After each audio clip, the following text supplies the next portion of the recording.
termasuk harus merebut klaim siapa cucu Nabi yang paling pantas memiliki otoritas keagamaan di Nusantara.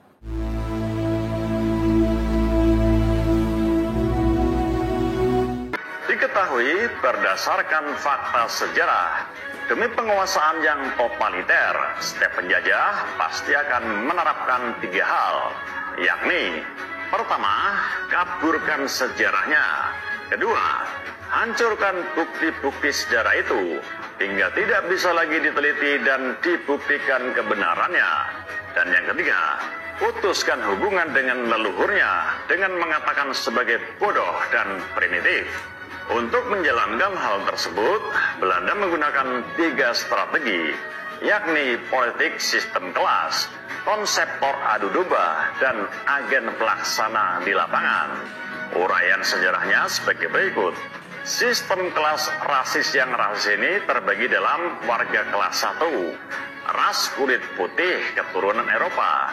Warga kelas 2, yakni imigran Cina dan Arab. Dan warga kelas 3 atau yang terakhir adalah pribumi yang disebut sebagai inlander dengan konotasi yang jelek, bodoh atau terbelakang. Bangsawan pribumi termasuk dalam kelas ini.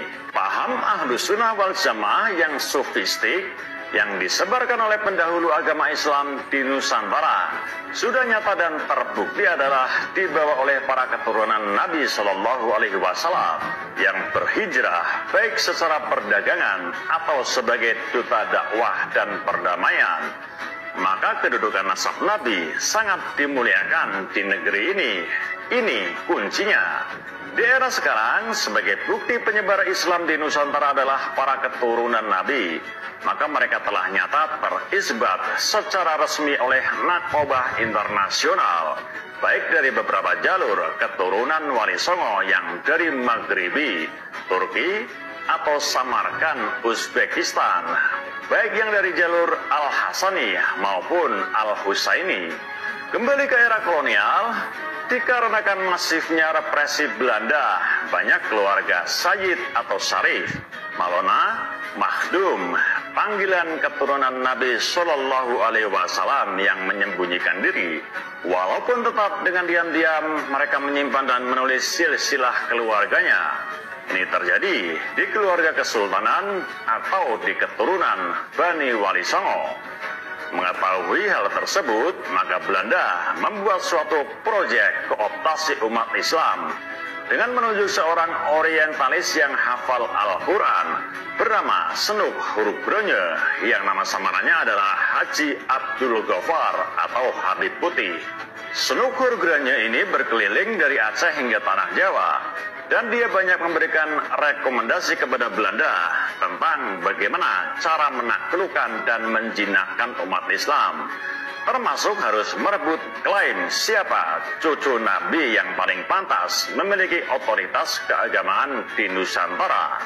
Di era tersebut tercatat salah satu kaki tangannya bernama Utsman bin Yahya, seorang imigran keturunan Ba'alawi Yaman yang diangkat oleh Belanda menjadi Mufti Agung Batavia, membuat sebuah kitab dan berfatwa haram memberontak pada penjajah Belanda. Bahkan dia mendoakan kejayaan bagi Ratu Wilhelmina ketika berulang tahun. Ini terjadi di Masjid Pekojan pada 2 September 1898.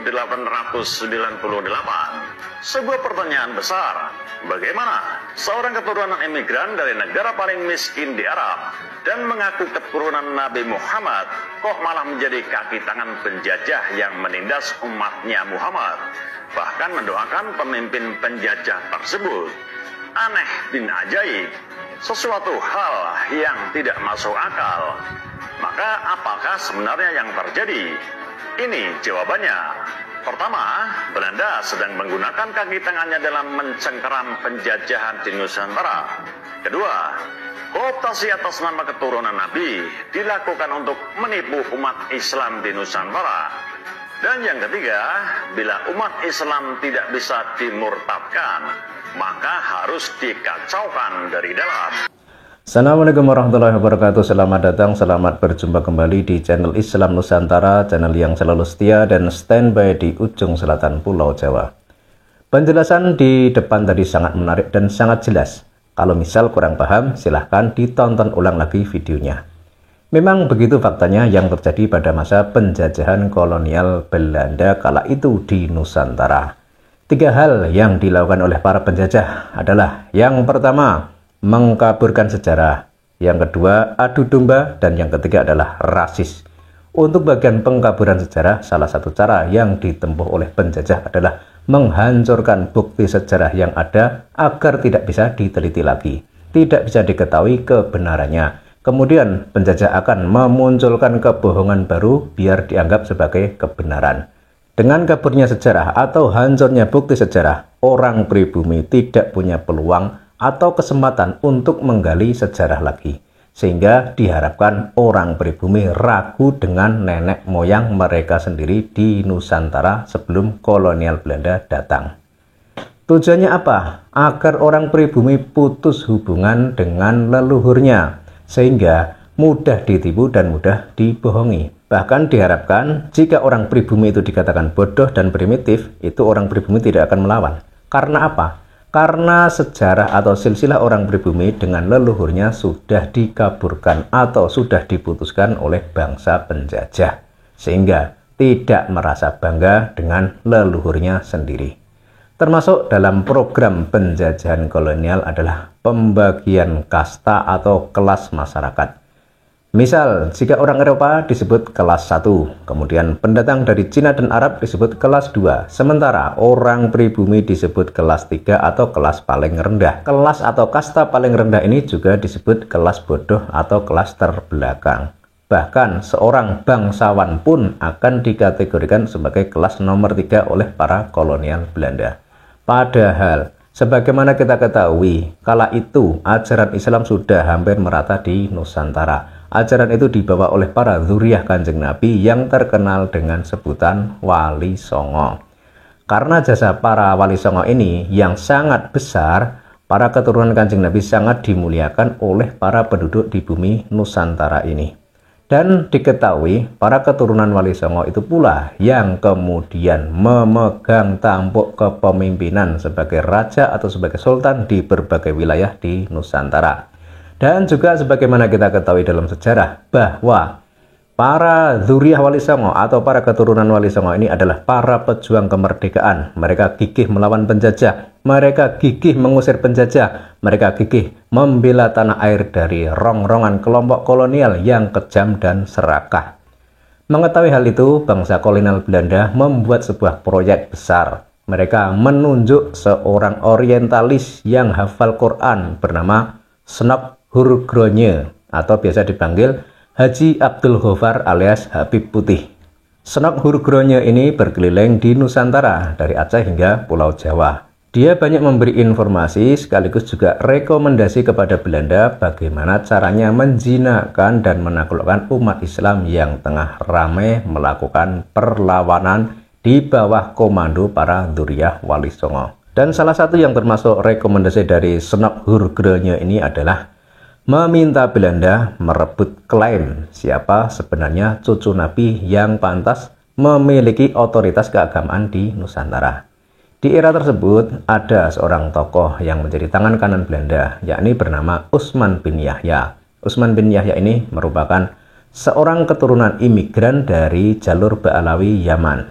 Dia diangkat oleh Belanda menjadi Mufti Agung Batavia. Dia juga disuruh membuat kitab yang berisi fatwa bahwa haram memberontak pada penjajah Belanda. Bahkan dia juga mendoakan kejayaan bagi Ratu Wilhelmina saat ulang tahun. Ini terjadi di Masjid Pekojan pada tahun 1898. Ratu Wilhelmina ini adalah ratu atau penguasa Belanda kala itu. Jadi orang pribumi kala itu dihadapkan pada tokoh ciptaan Belanda bernama Utsman bin Yahya, di mana orang pribumi tengah gencar melakukan perlawanan terhadap berbagai bentuk penjajahan. Ini malah muncul orang yang dianggap tokoh yang justru berpendapat kebalikan dari ulama Nusantara.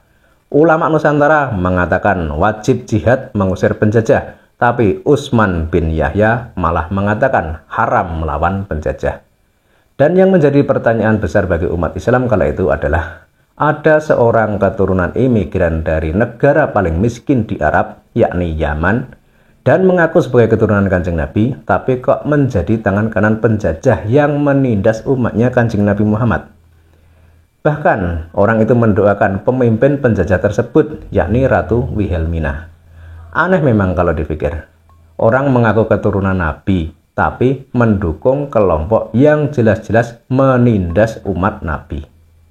Kesimpulannya bagaimana? Kesimpulannya, Belanda sedang mencengkeramkan kaki tangannya dalam melakukan penjajahan di Nusantara agar penjajahannya makin kuat. Kemudian yang kedua, melakukan kooptasi keturunan Nabi untuk menipu umat Islam di Nusantara. Dan yang ketiga, dan ini yang berbahaya, bahkan bisa berlanjut sampai saat ini, yakni prinsip jika umat Islam tidak bisa dimurtadkan, maka paling tidak bisa dikacaukan dari dalam. Jadi ini sejarah ya, dan ada juga opininya. Maka tidak perlu panik, tidak perlu marah, tapi harus disikapi dengan kepala yang dingin. Sekarang memang lagi ramai pembahasan tentang sejarah kolonial Belanda, sejarah kelam masa lalu penjajahan yang memporak-porandakan Nusantara kala itu. Penjajahan yang sangat kejam dan hilangnya hati nurani demi ambisi memperoleh kekuasaan dan kekayaan serta pengakuan. Pengakuan apa? Pengakuan dari mana? Ya pengakuan dari orang pribumi yang ditindas dong. Artinya bagaimana? Artinya yang namanya penjajah itu tidak melulu memperbudak rakyat atau negara yang menjadi daerah jajahannya, melainkan juga memeras, merampok, merampas, bahkan menghancurkan negara atau wilayah yang menjadi jajahannya. Dan satu hal lagi yang mungkin menjadi kebanggaan bagi para penjajah ialah mereka sudah menjajah, sudah merampas, sudah merampok, tapi tetap berusaha baik. Dan diharapkan masyarakat yang dijajah tidak merasakan penjajahan itu, tidak menyadari kalau mereka sedang dijajah. Bahkan diharapkan wilayah yang dijajah itu justru merasa berterima kasih kepada penjajah. Kok bisa begitu? Ya kalau rakyat paham dan tahu kalau mereka sedang dijajah, otomatis rakyat akan marah dong. Pasti rakyat akan melawan. Tapi yang namanya penjajah memang punya banyak trik dan cara untuk melemahkan perlawanan dari kelompok yang dijajah. Misal, membuat provokasi dan adu domba agar saling bermusuhan sendiri sehingga tidak punya peluang untuk memusuhi penjajah yang aslinya. Dan juga dibuat doktrin kalau bangsa penjajah itu berjasa besar bagi wilayah yang menjadi daerah jajahannya. Pokoknya macam-macam cara yang ditempuh, yang intinya cuma untuk melanggengkan penjajahan. Terus, apa hubungannya penjajahan kolonial Belanda di Nusantara dengan para Habib keturunan imigran dari Yaman yang saat ini sedang ramai dibicarakan?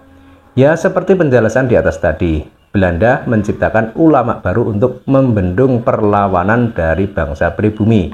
Belanda mengangkat mufti yang berfungsi menggeser kepercayaan orang pribumi pada para dzurriyyah Kanjeng Nabi.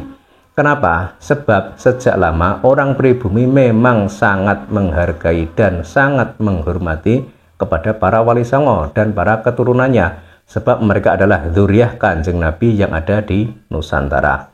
Nah, untuk melemahkan kepercayaan mereka, kepercayaan masyarakat kepada dzurriyyah wali songo itu, dimunculkanlah seorang yang konon hafal Quran, yang konon juga dzurriyyah Nabi, namanya Utsman bin Yahya, asalnya dari Yaman jalur Ba'alawi, panggilannya juga Habib.